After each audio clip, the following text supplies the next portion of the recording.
muri UEFA Champions League ubwo tujye muri ba Grand Frère ijoro ryakeye batangiye gukina imikino ya kimwe cy'amunani kirangiza. Ikipe ya Galatasaray yari yakiri ikipe ya Liverpool. Ikipe ya Galatasaray yatsinze ikipe ya Liverpool igitego kimwe ku busa. Hanyuma kandi ikipe ya Bayern Munich yanyagiye ikipe ya Atalanta ibitego 6 ku gitego kimwe. Atletico Madrid mu rugo yafashe ikipe ya Tottenham ibwira ko rwose nubundi no mu rugo bitameze neza, yitsinda ibitego 5 ku bitego 2. Ariko kandi ikipe ya Newcastle United yari yakiri ikipe FC Barcelona banganya igitego kimwe ku kindi. Rugaju ikaze muri UEFA Champions League. Ariko mbere yuko tujyayo mu kanya rero nari nkomoje ku mikino yose yakinwe mu ijoro ryakeye. Ikibazo cyanjye gikubiye muri byose kiragira kiti ikipe ya Liverpool yatakaje, yewe byakabaye kitari igitego kimwe kuko hari n'igitego bavuze ko habayeho kurarira, ariko nyine birangira n'ubundi ikipe ya Galatasaray mu rugo ku murindi w'abafana yatsinzwe na Osimhen kimwe banze. Yego n'ubundi ko bari Sarperi yirimazi yarariri. Yego bavugaga ko habayeho kurarira n'ubundi nyuma y'igitego yari yatsinze. Iki gitego cya Osimhen cyanatumye ubungubu Victor Osimhen abaye umukinnyi umaze kugira uruhare rw'ibitego 8 muri Champions League kuko yatsinze ibitego 7 atanga assist imwe, bimugize umukinnyi w'umunya Nigeria umaze kubikora muri mu mwaka umwe wa UEFA Champions League kuko nta wundi mukinnyi wo mu gihugu cya Nigeria wari wabikora. Abandi babigerageje barimo Ademola Lookman umaze gutsinda 6, hari Tijani Babangida watsinze na ibitego 6, Yakubu watsinze ibitego 6 muri saison ya 2023 ndetse na Johnny Utaka wabikoze nayo muri saison ya 2022 urumva ko we akomeje urugendo. Kibazo cyanjye kiragira kiti ese ikipe ya Liverpool intsinzi zayikura mu rugo mu mukino wo kwishyura? Bayern Munich yamaze kugerayo kuko ibitego 6 sintekereza ko Atalanta izabyishyura. Ese Tottenham Hotspur izijajara uriya mwenda ibitego 3 yatahanye ukuremo? Barcelona kuva kwa Newcastle United yinjije igitego bakanganya kimwe ku kindi, Spotify izasezera Newcastle United. Bo Liverpool yakinnye neza, urebye n'iminota ya mbere 5 yashoboraga gutsinda igitego. Umutoza yaje no kubigaruka muri press conference ko ikipe ye itaje kubyaza amahirwe ya chance nyinshi bagiye bakreya, ariko aza no guha credit ikipe ya Galatasaray yaje kudefanda neza cyane mbere uko tuza kwigarukaho gatoya. Liverpool bikomeje kugenda bigaragara yuko bakreya amachance menshi, ariko kubasha gufinishinga ni ikibazo gikomeye cyane. No kuvuga ngo urebye bimwe mu bice biba bitarakora neza ubwo ku gice cya Arne Slot n'abahungu be, icyambere iyo ikipe ishobora gukreya uburyo iyo ni intambwe ikomeye cyane kurema chance zishobora kugera imbere y'izamu. Ariko iyo urema chance hagomba kuzamo nanone kuvuga ngo ikintu cya decision making cyangwa se ikintu cya finishing biragenda gute, surtout iyo baro igeze ahantu mushobora kuba mugomba kwishyira mu izamu. So akenshi usanga ari cyo kiri kugora Liverpool, abenshi basigaye banaserereza abasore babo yuko ngo ari ngo ni attacking toys ni ibikinisho by'abana, ko nabo ari kibikinisho biri hari imbere gusa bapasanya bagakora amapase menshi ariko bagera imbere y'izamu aho kugira ngo bakore icyo bagomba gukora bikabagora. Ntabwo yari match yari kwishimirwa na Arne Slot gukina match y'ijana ukayitakaza, ariko kandi ku kibazo warubajije ni ibintu bishobora kugaruka. Ni match yaba reverse nkurikije performance bagaragaje, batsinze igitego cya Konate Varela cyangwa bakreya amachance menshi, kandi ikindi cyagaragaye mu ijoro ryakeye mu by'ukuri abantu wenda bataza kumva ngo nugutsindwa gusa, ariko nanone ilfo kureba n'uwagutsinze ngo ninde. Galatasaray ushobora kutayifata nk'ikipe wenda y'igihangange nubwo no mu buryo bw'imikinire style Liverpool yabarushije possession 54 ya Liverpool kuri 46 yabo, bose bateye amashoti 15 ariko Liverpool yateye 6 agana mu izamu. Ariko nayo tuyiganireho wenda Galatasaray nubwo wabonaga abantu bayifata nk'insina ngufi. Iyo ugiye kugaruka ku kintu gikomeye Galatasaray igira cyambere nuko uburyo bw'imigoro yo muri Turkiya bumaze imyaka myinshi cyane buzwi. Muri Turkiya bagerageza gushaka abakinnyi bavuye muri izi ligue zikomeye ku mugabane w'Uburayi wenda batakoze ibintu biri ku rwego rwo hejuru mu makipe bari barimo ariko akomeye abo bakabagura bajye bayita ngo ni isoko ry'umugoroba. So twagiye tubona rero abakinnyi bagiye bazana duhereye abantu baza umusore yitwa Wilfried Singwa amaze afite imyaka 25 akina kuri kabiri yabo bamuvanye muri Monaco ariko muri Champions League Barca nibuka itsinda bigeze guhuramo na Barca ari kumwe na ba Bril Embolo niba ari 2023 kane gutya ni 2023 baraye gukina Champions League yo experience. Hari uyu musore Sanchez abantu muzi muri Tottenham mu defense mu by'ukuri wavuga ngo wenda aragerageza biraho bidakanganye cyane. Abantu baramuzi umusore w'umunya Senegal twese dukunda no kumubona muri Ismail yabo yego nawe yamukoye muri France muri Monaco. Aba n'abakinnyi bazana n'ubundi basanzwe ari abakinnyi bafite experience. Winjiye muri Mediane abantu bazi Torreira n'umukinnyi Arsenal yakuye mu Butaliyani igihe yamuguraga umusore ukomoka muri Irigwe. Wenga avuga yuko ari umwe mu bantu yaguze akoresheje ibintu by'ama software za data analysis yatigeze amureba gutya cyane akina. Hari Mario Lemina nepa abantu baramuzi uyu munyana baramuzi yaba mu Bwongereza yaba mu gihugu cyo France n'umwe mu bakinnyi bafite na experience yo kunyura muri izi ligue eshanu zikomeye. Ntabwo ari ikipe yoroshye kuko umusore wari uri gukina nka nimero 10 Gabriel Sala uyu musore niwe uri gusimbure Bruno Guimaraes mu ikipe ya Chelsea da Brasilia nyuma yuko yavunitse Bruno Guimaraes. Niwe umuntu ushobora kunakora muri equipe nationale ya Brazil. You can imagine how good he is, wakumva ubushobozi bwe. Hanyuma umwe mu basore banakanganye cyane mu by'ukuri babafasha mu mpande Noah Lang uramwibuka yakinnye muri za Napoli yakinnye muri za PSV yakinnye muri Club Brugge no yagaragaye cyane ari umusore utsinda ibitego byinshi cyane. Umusore maze kugira imyaka 26 ubundi ashobora gukina nka false nine cyangwa se akaba yanakina ku ruhande na kizigenza nyine twavugaga Victor Osimhen wenda singe ku bandi wenda basanzwe babatwite ugenda za Benchari barero Isane ari experience ya Kai Gundogan ukareba Sasha Bowe uheruka vuba mu ikipe ya Bayern Munich n'abakinnyi beza mu Nyaturukiya Laurent Saray titireri mu ikipe y'igihugu ya Turukiya kuri kabiri nabo n'abasimbura umva ko barimo Galatasaray hayari ka home advantage kari hejuru cyane barafite ikintu cya home advantage abaturke ni bamwe mu bantu nabo bakunda umupira kandi bazi gufana ku rwego rwo hejuru. Ngira ngo mwabonye nk'uburyo barijije Victor Osimhen mbere ko match itangira bazanye igitifo kinini cyane gishushanyijeho Victor Osimhen n'umuryango we na mama we yego so mama we yamubuza afite reka wenda naka information twatanga yabuze mama afite imyaka 6 yego uyu mwana Victor Osimhen akurira mu buzima bugoye bwo gucuruza amazi ku muhanda afite abavandimwe barindwi urumva afite abavandimwe barindwi urumva ubuzima butoroshye. Hari akana abantu bamenya buri kariyeri ya Osimhen ibyo ndivuga ngo Imana igira inzira zayinyuzamo umugisha wawe.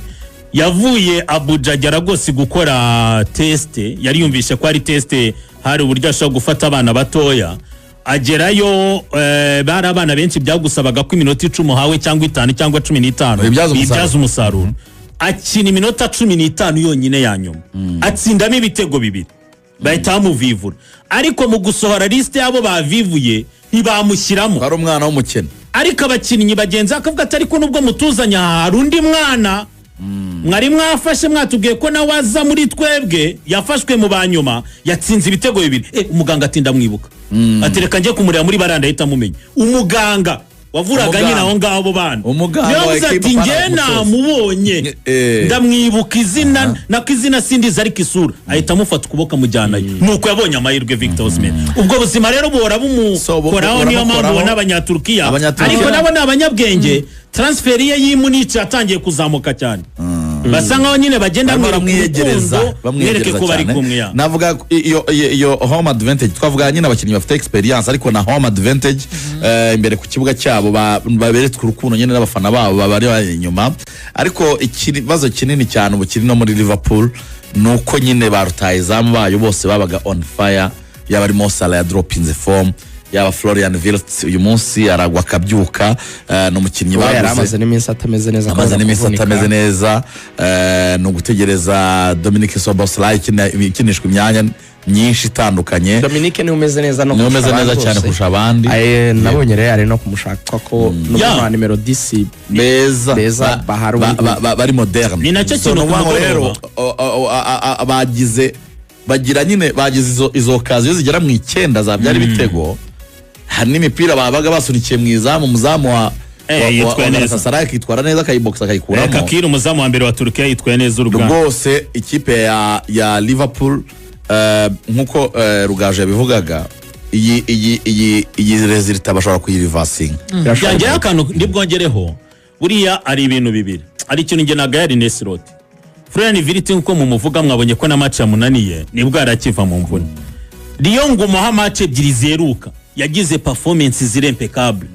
Muri make Liverpool imaze iminsi igaragaza ya suri tutazi kuri Liverpool. Undi Liverpool ni ikipe ikina umupira wihuta je direct. Ariko abasore ba Florian Wirtz abo bakodiga ku mutoza akunda cyane bashaka gukina umupira wa Holandi gake karendo. Urani nayo mpamvu ni umutoza. No kuvuga ngo we ni umuholandi ni nayo mpamvu yaguze aba Wirtz ni nayo mpamvu yaguze nabo bakinnyi ne bashobora gupossessinga kuko we ntabwo ashaka ko bakina nka kuri abakinaga icyo bita heavy football boys imipira miremire. Arashaka ko mutuze mu construise ngo bubake badomine umukino bagira possession.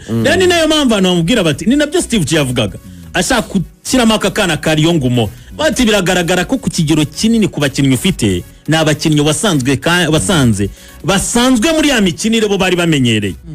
Uyu mwana Riyo Nguma yaraje kuri match ya Wolves muri FA Cup na mbere gato muri championnat asimbuye atwereka ko iyo speed ayifite kandi iyo speed utari kubona muri Mohamed Salah byibuzo mwana yayiguha kihutisha umukino.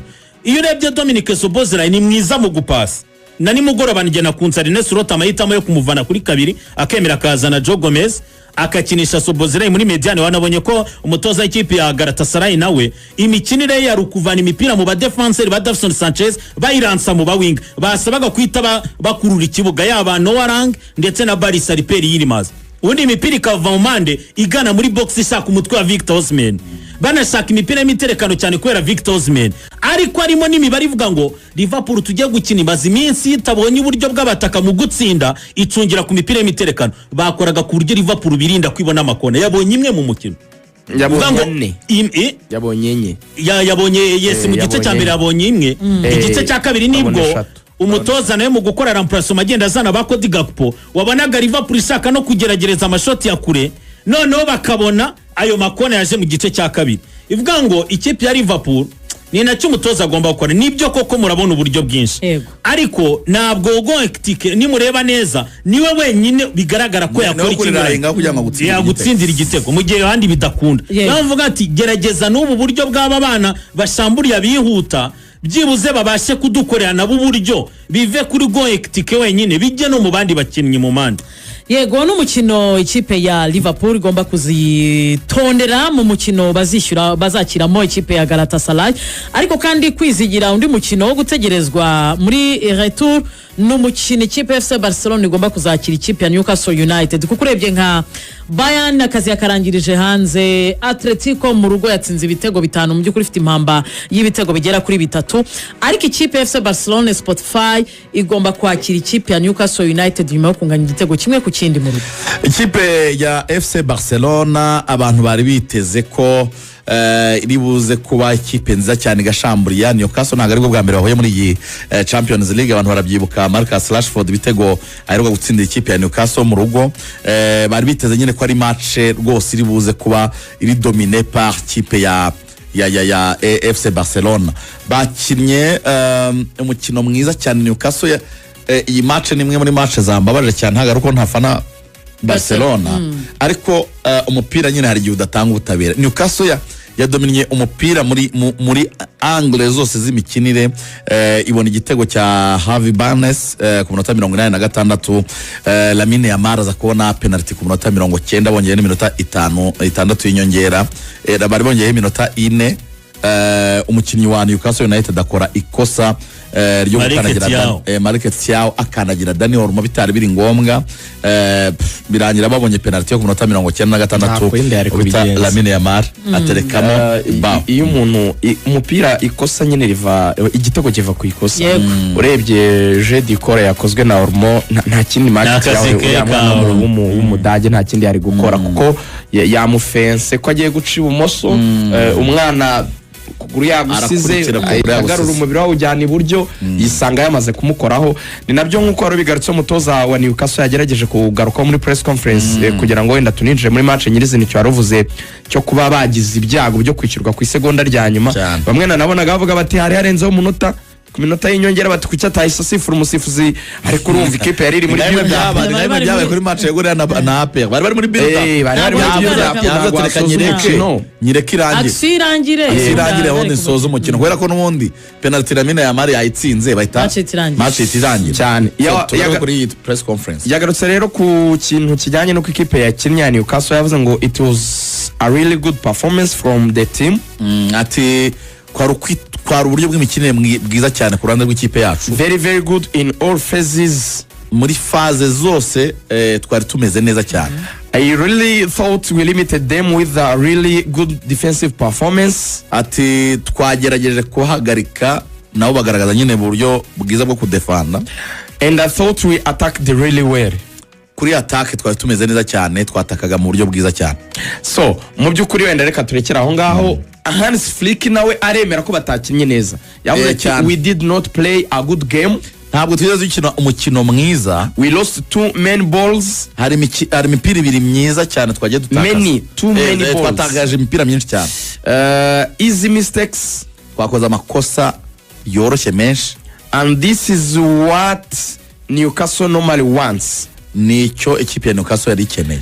When they get the ball they do transition, mu kuvuga ngo mu gihe babonaga umupira bahitaga bakora icyo bita transition rapide. Ngo iyo utakaje umupira bahita, niba wari uri kubataka bahita bakora kwata transition rapide, nibyo yitagara ntuza aravuga ati and what they produced was really good.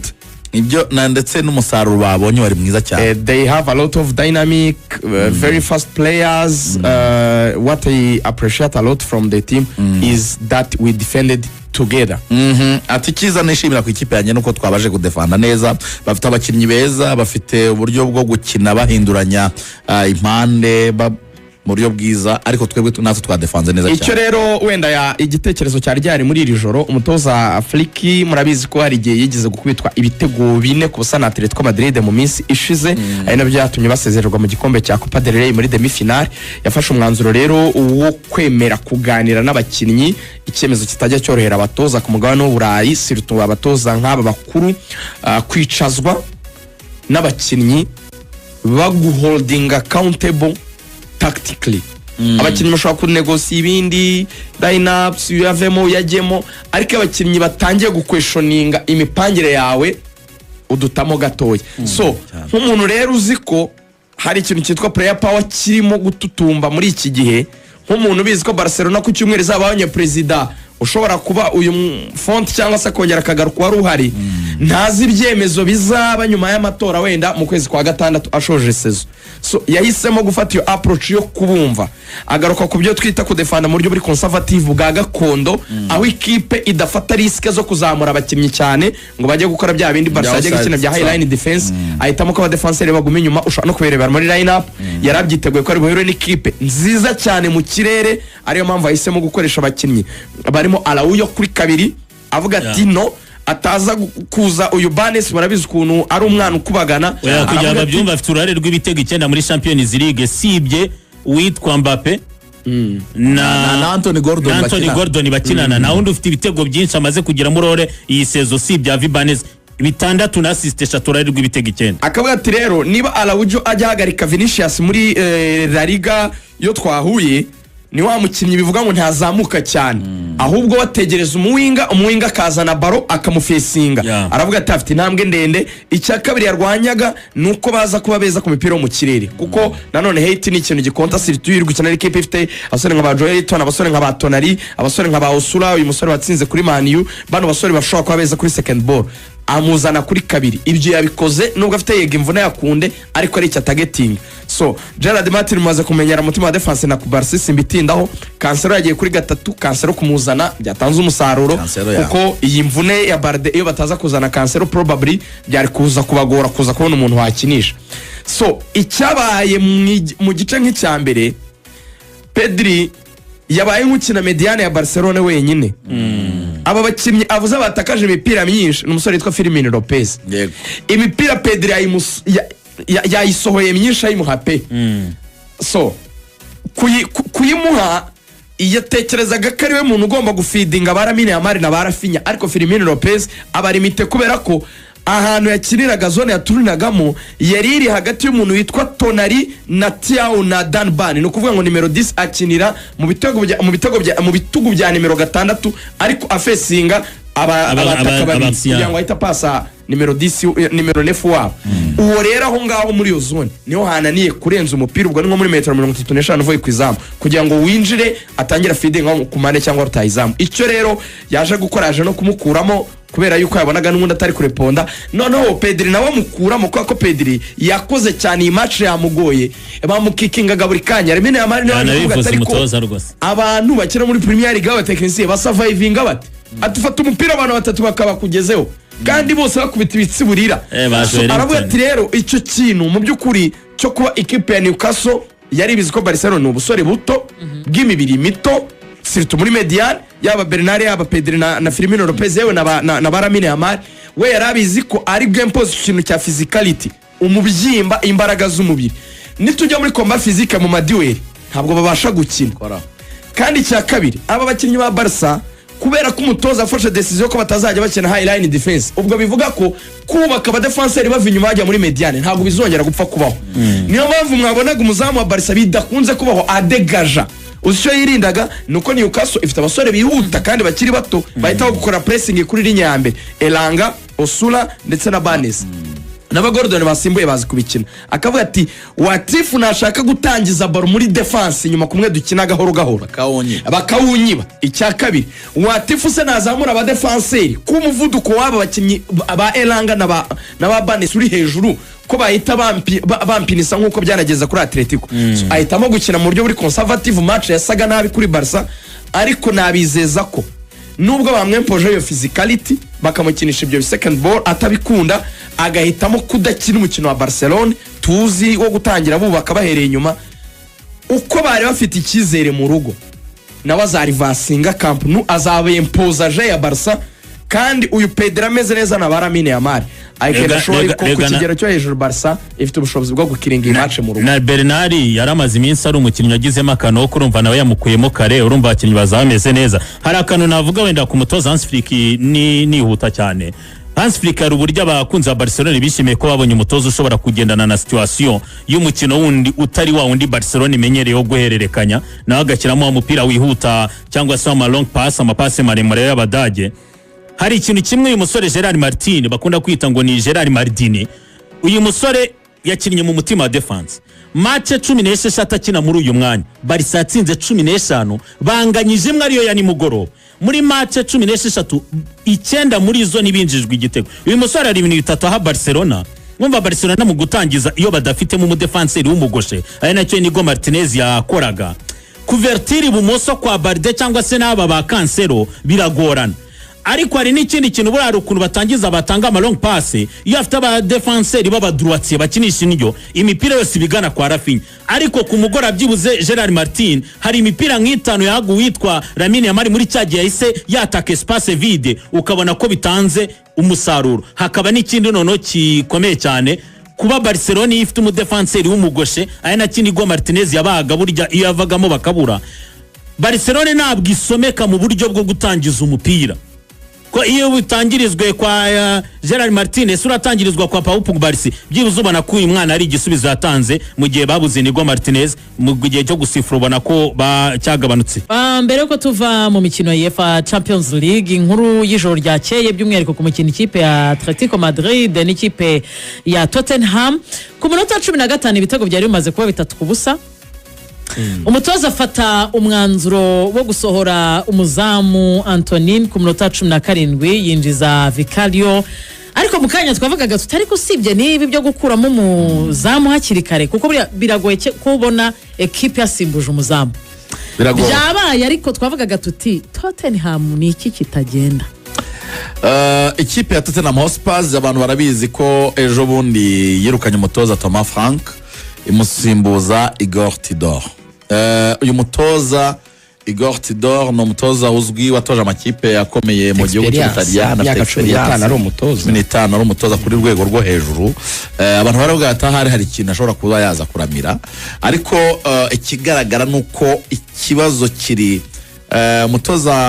umutoza Ralf Rangnick avuye muri Manchester United baravuga ati siriya kipe bonirwaye aravuga ati ikeneye icyo bita open heart surgery ikeneye kubagwa umutima umwango no gusimbuza Igor Tudor Thomas Frank bari bakuye muri Brentford ari umutoza mwiza abantu bose barimo baramurwanira biragaragara ko ikibazo kitakiri umutoza mu ikipe ya Tottenham Hotspur ikibazo ni Tottenham irwaye yo bita Ange Postecoglou ejo bundi yatangaje ko Tottenham ni ikipe igaragara inyuma imeze nk'umwana basize amavuta atakarabye inyuma nurebe ibintu bayikrititse neza abantu hajya kurikira ikiganiro nkunda cyitwa The Overlap n'ubu hari icyo baganiriye na Bell Bagarnevo kiryoshye ejo ndi baganiriye n'uyu musaza watozaga Tottenham wona yihesheje Postecoglou nibyo nko arabivuze yaravuze ngo ubundi nushaka kurera Tottenham neza ngo moto yayo inyuranye n'icyo ikipe iricyo moto ya Tottenham ni amagambo y'ikilatini avuga ngo audere est facere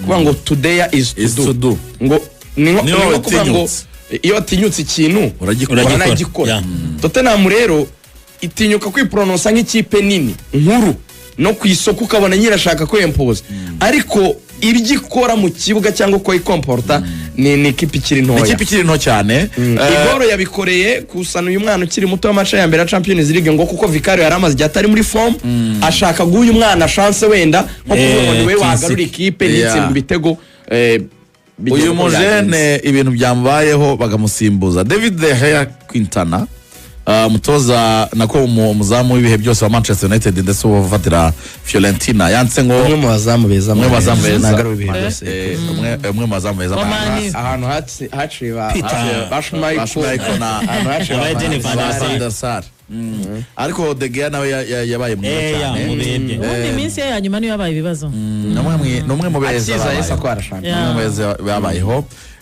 ati no one who hasn't been a goalkeeper can understand how difficult it is to play in this position.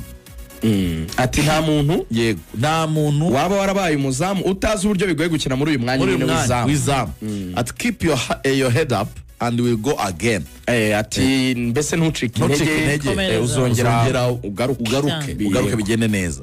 Yakwaruka umucomforting ariko icyo ijambo rimwe turimo turagaragaza ntabwo ikibazo uyu munsi kikiri umutoza muri Tottenham ikibazo ni Tottenham yo ubwayo kugira ngo nabyumve akantu gato wenda tunisoreza igenda rya Fabio Paratici wari sporting director risa nkaho ryakanguye abantu benshi kuko Daniel Eva agenda abafana bageze mu ko nawe yagenda ariko igenda rya Fabio Paratici wari sporting director yagiye avuga yuko Tottenham Hotspur ni nk'ibi yo ishaka kuba ikipe nini ariko ibyihutishije cyangwa se barashaka ko umupira w'amaguru bawubona ukwabo kandi ni etape par etape ati Tottenham mu buryo yizaniraga bake na ba Weng Min Son n'aba bakinnyi bato tukabona bya ibisubizo baragenda bazamuka nibyo wakongeramo amazina manini ariko nabwo ureba ko ari icyaje gufasha Tottenham atariko kugura barumva ko nagaragara ku isoko ngo nawe twamuza kandi ubwo afite Paninho wakuye muri Bayern nawe muri ubwo buryo wafite Bissouma na Pape Matarsa n'abandi ufite Matister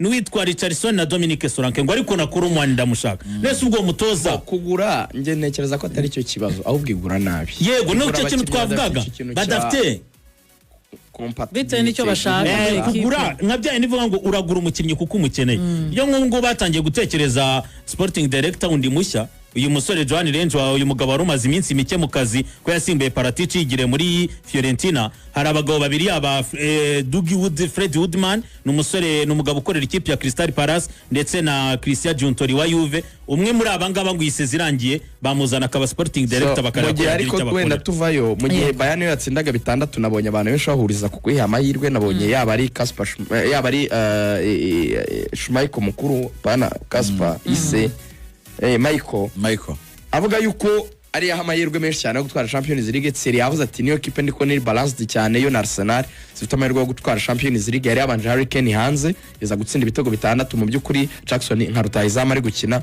ariko umwe mu bantu bashimishije abantu cyane ni umusore witwa Olise amaze kugira uruhare rw'ibitego 15 ndetse amaze gutsinda ibitego 15 na assist 22. So Tseri yari rero yamaje ati se bijyanye mu mikino yose imikino 42 uruhare rw'ibitego 42 yatsinze 18 atanga assist 24. So umutoza rero yaje kuvuga ko umutoza company yamwemereye amuha freedom akora uko ashaka. Yageze igihe cyo gutera mu izamu ateramo, abantu benshi bakaba batangiye kuvuga bati ikipe nayo nimwe mu makipe agoye cyane kuri Tottenham. Rero ho buriya ngo umutoza yaje gusimbuza uriya mwana abigiriwemo inama n'umudefanseri Cristiano Romero. Aje bamwe ati umwana amaze gukora amakosa biraridinga ku bitego w'iyi myaka n'umurekera motora ry'umunani yamaze gupfa mu mutwe, mukuremo n'ubundi twatsinzwe uzana umuzamu mukuru arabyubaha ku minota 16 nibwo bwa mbere baho muri Champions League. Umve Tottenham dugo tubiyakoze ko muri match ya knockout ikipe itsindwa ibitego 3 mu minota 16 nibwo bwa mbere baho muri Champions League ko umuzamu asimbuzwa ku minota 16 nta mvune agusimbuzwa tactically nta mvune atari ikibazo cy'imvune mu minota 16 ya mbere. So abenshi bafana Arsenal banga Tottenham kuko umutoza wa mbere utoje Tottenham utsinzwe imikino ine ikurikiranya no kangwa Arsenal yamuteye 1-1, Fulham imutera 2-1, Palace imutera 3-1, hanyuma Teretwara imutsinze 5-2. Abantu benshi rero bashoje bavuga ngo Tottenham ahubwo nishima Imana ko bivuye muri Champions League kuko n'ubundi amahirwe yo kumeza neza kuko byibura igiye kugira wo kurwana kuri shampiyona ko nicyo gikomeza bisigayemo basi rebe ko itamanuka. Ngari mutekereza Tottenham twamenye ugiye kumva Tottenham ngiri mu cyiciro cya kabiri kandi ahantu iri itarebye neza utarebye neza ahantu iri yajyayo kuko umwanya wa 10 na karindwi bari hejuru ya relegation, bari hejuru ya West Ham inota hari imyanya ibiri batajyaho uwa 20 na 19 ariko wa 18 no kumanuka wa gatatu wa nyuma bawujyaho nango hagati ya 16 kujya kuri 18 anyone yamanuka kandi na Tottenham muri